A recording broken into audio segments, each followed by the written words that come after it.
Record with evidence తో సహా ఇచ్చాడు కదా.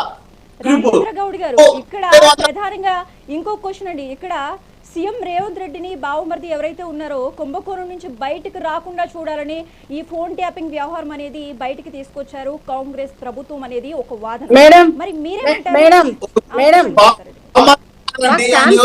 ఇద్దరితో మాట్లాడిచ్చేదానికి నేను ఎందుకు ఇక్కడ గురించి మాట్లాడు.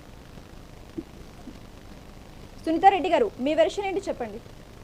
ఇప్పుడు మేడం ఇక్కడ ఏం జరుగుతుంది అంటే ఇద్దరు ఒకరు కొట్టినట్టు ఒకరు ఏడ్చినట్టు అక్కడ జరుగుతుంది, కానీ ఎక్కడైనా ఈ టెలిఫోన్ ట్యాపింగ్ జరిగింది అని ఖచ్చితంగా అందరికి తెలిసిన విషయమే.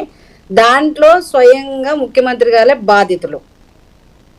ఈ రాష్ట్రంలో ఉన్న మొత్తం ఎంత అంటే ఒక రాజకీయ నాయకులు కానివ్వండి, పోలీస్ ఆఫీసర్స్ కానివ్వండి, జడ్జీలు కానివ్వండి, సినీ ప్రముఖులు కానివ్వండి, హీరోయిన్లు కానివ్వండి, ప్లస్ కామన్ పబ్లిక్ మీద కూడా వీళ్ళు ట్యాపింగ్ చేసిండు అనేది ఫస్ట్ మనకు 2024 మార్చి 10వ తారీఖు నాడు ఎఫ్ఐఆర్ ఫైల్ చేసిండు మేడం.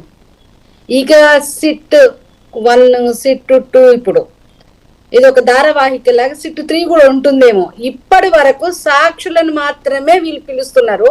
2 సంవత్సరాలు అయిపోయింది.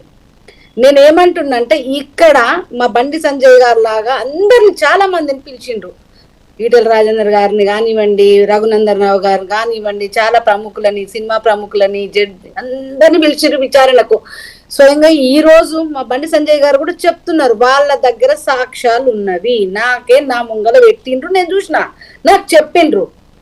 పోనీ ఏదైతే వీళ్ళు ట్యాపింగ్ చేసిండ్రో ఆ ట్యాపింగ్ బండి సంజయ్ గారి ఫోన్ నెంబరే, కానీ ఆయన పేరు మీద కాదు. రఘునందన్ గారు ఫోన్ నెంబర్ ట్యాప్ చేసిండ్రు, కానీ అక్కడ పేరు రఘునందన్ గారి పేరు కాదు. ఇక్కడ ఏంటి, వీళ్ళు వచ్చేసి వేరే నక్సలైట్ల పేర్ల మీద, టెర్రరిస్టుల పేర్ల మీద, ఈ నెంబర్ల మీద ఎంక్వైరీ చేసుకోవాలని హోమ్ సెక్రటరీ గారు వాళ్ళ ద్వారా వీళ్ళు తీసుకున్నారు అనేది ఈ నేరం జరుగుతా ఉంది, ఇది విచారణ జరుగుతా ఉంది. అలా జరుగుతుందని క్లియర్ గా తెలిసినప్పుడు మీరు ఎక్కడ వీళ్ళని పనిష్ చేసిండో చెప్పండి. ఇది ధారావాహిక లాగా పంపిస్తున్నారు తప్ప ఇప్పుడు పోలీస్ ఆఫీసర్ని అందులో అరెస్ట్ చేసిండ్రు తప్ప దానికి ఎవరైతే ఈ ప్రభుత్వం బాధ్యత ఉందో ఎవరినైనా మీరు ఓన్లీ సాక్షిగా పిలుస్తున్నారు. నిన్న హరీష్ రావు గారిని మీరు పిలిచిండ్రు, సాక్షిగా పిలిచిండ్రా, అతను బాధితుడుగా పిలిచిండ్రా కూడా అర్థం కాని పరిస్థితి ఉన్నది. మీ ఫోన్ ట్యాపింగ్ అయింది 2018లోనేమో ఒక లెక్కన చెప్తున్నారు. రెండోది ఏంది, మీరు ట్యాపింగ్ చేయించిండ్రు అని ఒక లెక్కన చెప్తున్నారు. అక్కడ కవిత గారు ఏం చెప్తున్నది, నా ఫోన్, నా భర్త ఫోన్ కూడా ట్యాప్ చేసిండ్రు మా వాళ్ళు అని చెప్తున్నది. అల్లుని ఫోన్ కూడా ట్యాప్ చేస్తారా అని అడుగుతున్నది. అంటే ఇక్కడ క్లియర్ గా అర్థమవుతుంది. మరి కాంగ్రెస్ వాళ్ళకి ఎందుకు భయం అవుతుంది ఆయన అరెస్ట్ చేయడానికి మాకు అర్థమైతలేదు. ఎందుకు ఈ టైం పాస్ వ్యవహారాలు చేస్తున్నారు? 2 సంవత్సరాల నుంచి టైం పాస్ చేస్తున్నారు. వాళ్ళు తొడగొడుతున్నారు. అలాగే మేడం క్రితం తొడగొడుతున్నారు మేడం. సునీతా రెడ్డి గారు, ఇక్కడ ఒక మాట, హరీష్ రావు గారు ఒక 3 days బ్యాక్ ఒక ప్రెస్ మీట్ పెట్టినప్పుడు ఒక మాట అన్నారు, నా దగ్గర కాంగ్రెస్ కి సంబంధించి పూర్తి ఆధారాలు ఉన్నాయి అని. మరి కాంగ్రెస్ ప్రభుత్వం ఏమో బీఆర్ఎస్ మీద ప్రతి విమర్శలు చేస్తోంది. ఇప్పటి వరకు 2 సంవత్సరాల నుంచి కూడా ఫోన్ ట్యాపింగ్ అంటూ డ్రామాలు చేస్తూ వస్తుందని మన బీఆర్ఎస్ పార్టీ తరపు నుంచి కూడా. మేడం ఆయన దగ్గర సాక్ష్యాలు ఉన్నాయని అంటున్నాడు, మరి ఇవ్వచ్చు కదా. ఇన్వెస్టిగేషన్ సంస్థలకు ఎందుకు ఇస్తలేడు? ఆయనకేం రెస్పాన్సిబిలిటీ లేదా? ఎందుకు ఇస్తలేడు? ఎందుకు ఇక్కడ సెటిల్మెంట్లు చేస్తున్నారు? ఇక్కడ లొల్లి పెట్టుకొని ఢిల్లీలో సెటిల్మెంట్లు చేసుకుంటారు. ఆ సెటిల్మెంట్లు కుదరక ఇవి గడికొకసారి ఇదే ఒకసారి సిట్ 1 అనేసి, ఇప్పుడు సిట్ 2 అనేసి, ఇది కూడా ఇంకొక 10 రోజులలో ఇది కూడా క్లోజ్ అయితే మళ్ళీ సిట్ 3 కూడా మనం చూడబోతాం. ఇది ఒక సీరియల్ లాగా, పార్ట్ 1, పార్ట్ 2, పార్ట్ 3 లాగా. అంతేగాని ఏం జరగదు మేడం. ఈ రోజు కేటీఆర్ గారు కానీ, నిన్న హరీష్ రావు గారు కానీ, ఇంత ముందు జరిగిన కేసులలో కానీ వాళ్ళు తొడగొడుతున్నారు. నీకు దమ్ముంటే అరెస్ట్ చేయని. మరి మీ ప్రభుత్వానికి దమ్ము లేదా? ఇన్ని సాక్ష్యాలు ఉన్నాయి, ఇంతమంది ఎంపీలు అటెండ్ అయ్యారు, ఇంతమంది సినీ ప్రముఖులు అటెండ్ అయ్యారు, ఇంతమంది ఏదైతే పేరు పొందిన వాళ్ళ ఎంతమంది ఒక్క రోజులో 600 ఫోన్లు ట్యాప్ చేసిండని చెప్పేసి లాస్ట్ ఎలక్షన్ రోజు 23 మన జనరల్ ఎలక్షన్ రోజు 600 ఫోన్లు ట్యాప్ అయినాయి అని చెప్పిండ్రు. ట్యాప్ కాలేదు, మీరు చెప్పలేదు, మరి ఎందుకు సీడీలను తీసుకుపోయి మూసీ నదిలో వేసిండ్రు? మూసీ నదిలో వేసిన గవర్నమెంట్ సీక్రెట్స్ అన్ని తీసుకుపోయి మూసీ నదిలో కలిపిండ్రు. మరి దీనికి ఎవరు చెప్తే చేసిండ్రు? దీని వెనక ఎవరున్నారు? వాళ్ళు పెద్ద ఆయన అని చెప్తూనే ఉన్నారు. మరి ఆ పెద్ద ఆయనను మీరు కదిపించే ధైర్యం లేదా, దమ్ము లేదా? ఆ ఈ కార్ రేసింగ్ కొన్ని రోజులు డ్రామా ఆడారు. తోపాసి కేసు, లొట్ట పీసుల కేసు అని అంటాడు ఆయన. దమ్ముందా నీకు? దమ్ముంటే అదే చేయని అంటాడు. మరి ప్రభుత్వానికి దమ్ము లేదా? లేదంటే సెటిల్మెంట్లు చేసుకుంటున్నా. అంతేగాని ఇక్కడ ప్రజల గురించి కానీ, ఇక్కడ బాధితుల గురించి కానీ, ఈ కేసుల గురించి కానీ ఈ ప్రభుత్వానికి చిత్తశుద్ధి లేదనే చెప్తున్నాం. స్వయంగా మా బండి సంజయ్ గారు చెప్తున్నారు, నేను బాధితుడిని, నా ముందర సాక్ష్యాలు పెట్టిండ్రు పోలీసు వాళ్ళు, వాళ్ళ దగ్గర సాక్ష్యాలు ఉన్నాయి, ఎందుకు అరెస్ట్ చేస్తలేరు? ఎందుకు చార్జ్ షీట్ వేస్తలేరు? మీరు సాక్షులుగా ఎందుకు పిలుస్తున్నారు? వాళ్ళు చెప్తున్నారు కదా, పోలీసు వాళ్ళు ఎవరు చేయమంటే చేసినాము అని చెప్తున్నారు కదా. చెప్పినప్పుడు వాళ్ళని సాక్షులుగా కాదు, మీరు వాళ్ళ మీద చార్జ్ షీట్ ఫైల్ చేసి అరెస్ట్ చేసి మీరు ఎంక్వైరీ చేయాలని చెప్తున్నారు. మరి ఎందుకు చేస్తలేరు?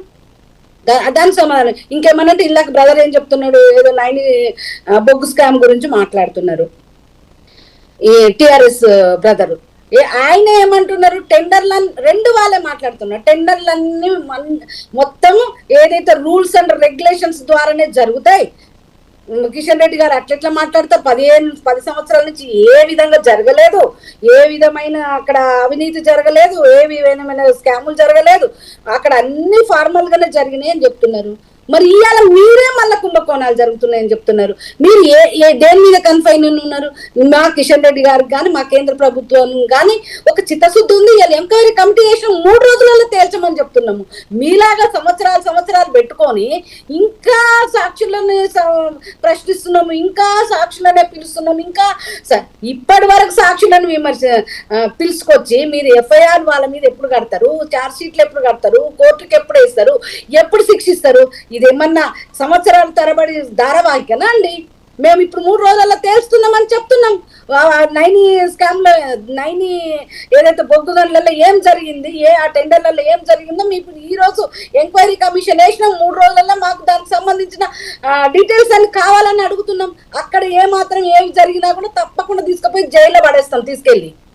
ఎక్కడిది మీకు దమ్ము? ఎక్కడిది? 2 మీరే మాట్లాడుతున్నారు. 10 సంవత్సరాల నుంచి ఈ సింగరేణి బొగ్గు గనుల పైసలన్నీ తీసుకొచ్చుకొని వాడుకున్నారు. ఇవాళ సింగరేణి కోసం 48,000 కోట్ల రూపాయలు బాకీ పడి ఆ సంస్థను నిర్వీర్యం చేస్తున్నారు. 10 సంవత్సరాలు రాష్ట్రాన్ని దోసుకొని తిన్నారు. ఇవాళ మీకు వంత పాడుతూ కాంగ్రెస్ పార్టీ మీకు వాళ్ళకి సెటిల్మెంట్లు కుదరక బయటకు వస్తున్నారు.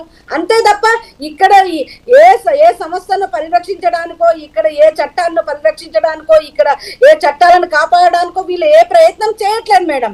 వీళ్ళ రాజకీయ ఎత్తుగడలలో భాగంగా ఇక్కడ మీడియాలో హైలైట్స్ లో ఫ్రంట్ లైన్ లో ఉండడం కోసం వేరే విషయాలని దాచిపెట్టడం కోసం అప్పుడప్పుడు ఇవి హైలైట్స్ గా తీసుకొస్తున్నారు తప్ప చిత్తశుద్ధి లేదు.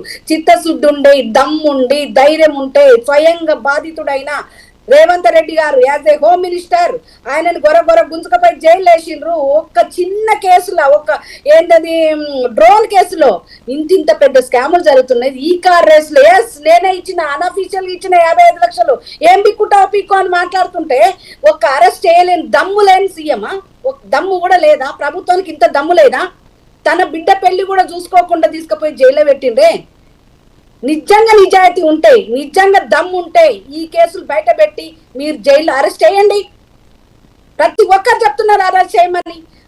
బాధితులు చెప్తున్నారు, పోలీసు వాళ్ళ దగ్గర సాక్ష్యాలు ఉన్నాయని చెప్తున్నారు. స్వయంగా మా మినిస్టర్ గారు చూపించినారు సాక్ష్యాలు. బండి సంజయ్ గారు ఈ రోజు మాట్లాడుతున్నారు, మొత్తం నా దగ్గర సాక్ష్యాలు నా ముందర పెట్టి చూపించినారు అని చెప్పి. మీరు ప్రభుత్వ ఆస్తులను ఎట్లా ధ్వంసం చేస్తారు? ప్రభుత్వ డాటాను ఎట్లా ధ్వంసం చేస్తారు? దాని వెనుక ఎవరు ఉన్నారు? ఆ రోజు ఎందుకు తీయలేకపోతున్నారు? మీకు 2 సంవత్సరాలు ఎందుకు పట్టింది? ఎవరిని కాపాడుతున్నారు?